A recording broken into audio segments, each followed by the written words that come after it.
That's how not to get invited back.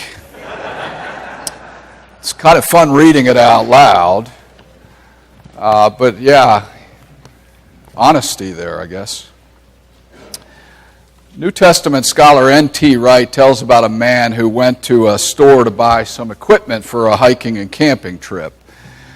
And so he had the salesman who showed him around the store, showed him everything he would need. So the salesman recommended a good sleeping bag and a nice durable tent. He showed him a very, very good pair of hiking shoes. He convinced him he would need a proper stove and cooking kit. He piled things up on the front counter that this potential hiker would need: maps, flashlight, knife, first aid kit. Sold him a bunch of packaged food he would need, and on they went through the entire store. The last thing he sold this customer was a backpack to carry all the stuff in. They got up to the front counter. The salesperson placed these things into the backpack, but the backpack, as you would guess, was so heavy the customer struggled to pick it up.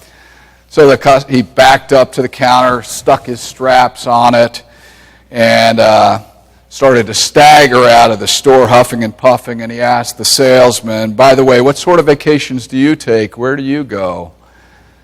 And the salesman said, "I go to the beach. I go to the beach. I have a bad back. I can't carry all that stuff." And the salesman was eager to weigh this customer down with all these hiking and camping goods, but as we see, he couldn't or wouldn't carry all that stuff on his own journey. You know, that's sort of very much what Jesus was saying, and what I read just a minute ago, saying to the Pharisees and to the teachers of the law at this one dinner, this one time. Jesus told them in a very, very honest way, in a sense, you tie these heavy, burdensome loads, put them on other people's shoulders when you yourselves are not willing to carry them.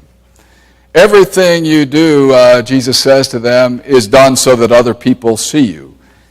He accused them. You love to have the place of honor at banquets, the most important seats in the synagogues. You love to be greeted with respect wherever you go. In the marketplace, you love to be treated as a VIP. One of the things to say is Jesus was not anti-Jewish. Obviously, he wasn't. Jesus was a Jew. Jesus was anti-hypocrite and anti-snob. He said many, many times, "The greatest among you will be your servant.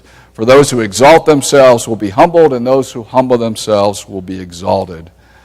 The passage is directed toward anyone who pretends to be something they're not. It's always important for us to see Jesus does not want his followers to be pretenders, pretending to be something they're not. Some of you know the origin of the word hypocrite. The origin of that word, it comes from a Greek word commonly associated with a theater. Hypocrites were actors on a stage. And since actors had many roles in the same play, they would commonly wear a mask to show which character they were playing at a certain point in time. A couple weeks ago, Pastor Layla and I were up front with was I Cam Newton? She was Cam Newton and I was Peyton Manning, but I had a mask that I was holding up. Since actors, but soon, over time, hypocrite came to denote anyone who wears one face in one situation and quite another face in a different situation in life. Some of us in life have had that unfortunate experience with a person, someone who perhaps has caused us emotional pain because of their hypocritical behavior. Pastor Scott tells the story one time of a man named Roy. Roy was brought up in the church. Unfortunately, Roy's family had some issues. You know, when they came to church, Roy's father was the upstanding deacon of the church, loved by everyone, but he was kind of this pillar. But when he came home, he was essentially abusive to everyone in the family. As you would guess, as soon as Roy could, he bolted from the church, wanted nothing to do with it. He went on in his adult years to become this narcissistic, rude person who always looked out for himself. He was always number one. And one thing that's clear is Roy was really not a hypocrite. He didn't pretend to be one thing at church while he was something else at home or in his business life. Roy didn't pretend at all. He was a tough, cruel person who really didn't care about anyone everywhere he went. However, when Roy turned 60, he started to come to church again. He'd walk in late, 5-10 minutes into the service. He'd sit in the very, very back row, and he'd always leave before the service ended. And Pastor Scott would try to talk to him about faith, but Roy kind of always brushed him aside and says, I don't want anything to do with the gospel or these hypocrites that are part of the church. But he kept coming for some reason, and he listened and he watched. Mostly he watched the church people around him. And as people say, within a couple years, God got hold of Roy, changed his life once and for all. He said, these people that I kept calling hypocrites just kept loving me for who I was, kept loving me despite my flaws. And ultimately, he gave his heart to Christ and that community of faith. And they say today he's one of the most sweet, loving people that you will ever meet. Evidently, somewhere along the way, he began to see the people around him as nothing like his abusive, hypocritical father. He didn't see them as perfect people. He didn't see them as perfect people, but he saw them as the real deal, people who were striving to live more like Christ, admitting their faults and getting back at it. There's no such thing as a perfect parent.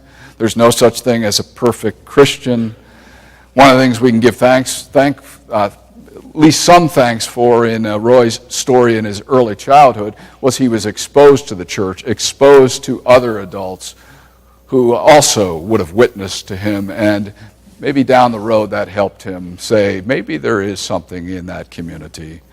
There's hypocrites in every organization on this planet, and if we're honest, if we were perfect, none of us would be here. We're all flawed and in need of the grace of God, and I think that's why we gather, to be reconnected to the divine and to hear the message from Jesus. Just try to be real and be authentic, and I'll help you every step of the way. It's important for us to be authentic in this generation that craves authenticity. We need to show the people around us that we're striving to grow, striving to learn, and we never, ever pretend to be perfect. I think over the last several years, many of us have been incredibly impressed by the authenticity of Pope Francis. I admire a lot of what he has brought to the table. He's been noted for his humility, his concern for the poor, his commitment to dialogue and to try and build bridges between people of all different backgrounds and beliefs and faith. I think we've admired some of the simple things he's done, like choosing to live in a small, humble apartment instead of this gorgeous palace that some of his predecessors have lived in. But he's very much like the Pope during the early 60s, Pope John the 23rd. Pope John the 23rd was also down to earth, a Christian person to be admired. After being elected Pope, one of the first things he did was visit some of the jails in Rome. And one of the things he did as he was blessing some of the men who were in that jail was to admit, last time I visited a prison was actually when I visited my brother who is in prison. What a breath of fresh air, many said, to acknowledge to people that he was from a family that had suffered some deep hurt, and he could share in some of what they were going through. We need to be mindful in every day and all the days to come that people indeed are watching, just like Roy was watching when he returned to church. People are always taking note, and I think they're craving for the church to be authentic and real and incredibly faithful. What they long to see is people who live out the gospel as Jesus lived out the gospel. Be authentic in all we say and do, and when we flaw, we beg for God's forgiveness and to help us set the record straight. In today's world, people just simply need authentic followers. They don't need perfection. They need communities that work together to say, God, help us to be better. Amen.